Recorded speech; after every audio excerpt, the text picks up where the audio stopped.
comme nous l'avions prévu, l'Omicron est très, très contagieux et en même temps, le pourcentage des personnes gravement atteintes est très bas et ceux qui sont gravement atteints ne sont pas vraiment aussi gravement atteints que cela. Et ce que nous voyons, c'est que ce que l'on attendait arrive.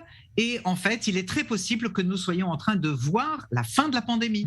Et donc, concernant le passage à seulement 5 jours d'isolement maintenant pour les Israéliens contaminés, est-ce que vous approuvez, vous, cette décision du gouvernement? Parce qu'on comprend la dimension politique, évidemment, mais d'un autre côté, certaines études scientifiques montrent que quand on est contaminé, on peut rester contagieux pendant 9 jours.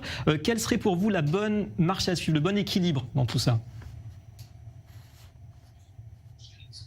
C'est une très bonne question. En fin de compte, la seule chose pour isoler ou ne pas isoler, c'est savoir si vous êtes contagieux ou pas. Et plus on restera isolé longtemps, plus nous réduisons le risque de contagion.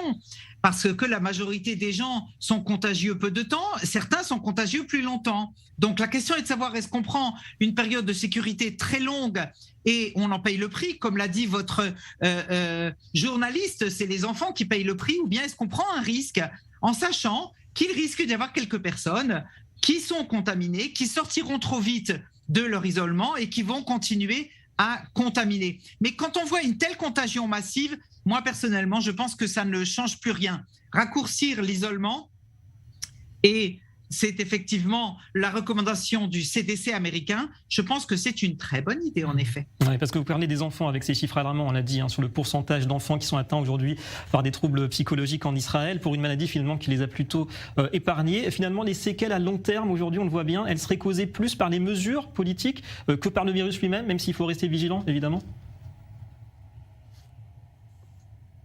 Absolument. Il faut bien comprendre.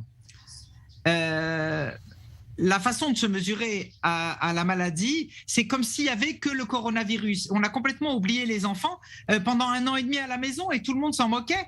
Et en isolement et encore une fois confinés, les enfants enfermés à la maison au lieu de vivre leur enfance. Ce n'est pas une maladie infantile qui les met en danger. Il n'y a aucune raison de les enfermer et de les empêcher d'avoir une vie normale. Ce n'est pas leur maladie, c'est une maladie de personnes âgées. Et donc, quelles seraient les leçons qu'il faudrait, d'après vous, tirer pour ne plus reproduire ce qui s'est passé?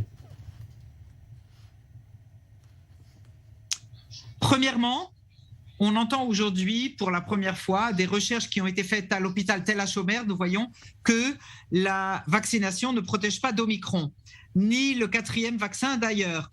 L'Omicron l'emporte sur ce rappel. Et donc à ce stade, il faut bien comprendre que cette maladie est sans contrôle et au lieu d'essayer de la dominer, il faut vivre avec l'Omicron et protéger donc de manière très ferme les populations sensibles avec des maladies, des comorbidités, les personnes très âgées et les autres, les libérer, les laisser vivre leur vie.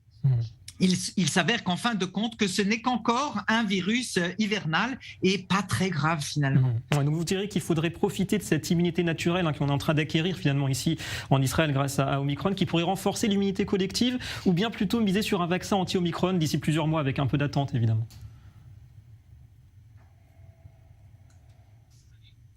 Moi, personnellement, je crois fondamentalement à l'approche qui dit qu'en fin de compte, la pandémie s'arrêtera quand tout le monde aura été contaminé. Et ce sera un variant plus faible, très contagieux, qui contagiera tout le monde.